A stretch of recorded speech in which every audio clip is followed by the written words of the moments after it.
افغانستان ته د سفر په اړه د ملا ډیزلي تازه شرط او د پاکستان تازه اعلان وای د ټي ټي پی په اړه زموږ دریځ واضح دی. جزئیات هم دلته وګورئ او چینل هم سبسکرایب کړئ. په داسې حال کې چې یو شمېر طالب سرچینو ویلي چې ملا فضلو افغان طالبانو ته د افغانستان د راتګ لپاره دا شرط ایښی چې ملا هیبت الله سره باید لیدنه وکړي، خو طالبانو تر اوسه د هغه شرط یا غوښتنې ته مثبت ځواب نه دی ورکړی. د پاکستان د بهرنیو چارو وزارت کابل ته د مولانا فضل الرحمن د سفر په تړاو اسلام آباد کې خبریالانو ته وویل موږ ترې خبر نه یو که چیرې داسې کوم سفر وشي هم کوم رسمي بڼه نه لري.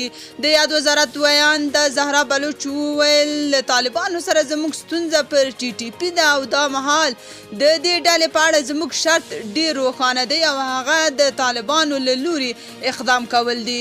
د هغې په خبره له ټي ټي پی سره مذاکرات زموږ په اجنډا کې شامل نه دي. د دې ترهګرې ډلې د کنټرول لپاره باید افغان طالبان محسوس اقدامات ترسره کړي ځکه چې د یادې ډلې غړي په افغانستان کې شتون لري او له هغه ځایه پاکستان کې بریدونه پلانوي او عملي کوي. په ورته مهال نوموړي ویلي د طالبانو له لوري د ټي ټي پی د غړو نیول کېدو شمیرې موږ هم له رسنیو اورېدلي خو پرې باور نشو کولی او دا کار د کوم ګام اخیستل کچه او اغېزمنتیا نه ښیي. نوموړي یو ځل بیا له طالبانو غوښتنه کړې چې طالبان باید د تحریک طالبان پاکستان غړي دوی ته وسپاري.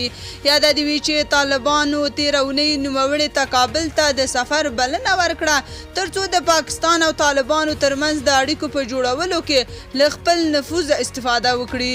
جنرال مبین او یو شمېر نورو شنونکو بیا وایي چې ملا فضلو یوه استخباراتي مهره ده او د اوسني وضعیت د ښه کېدو لپاره کوم مثبت ګام نشي پورته کولی. تاسو په دې اړه څه نظر لرئ؟ کومنټ کې شریک او چینل هم سبسکرایب کړئ.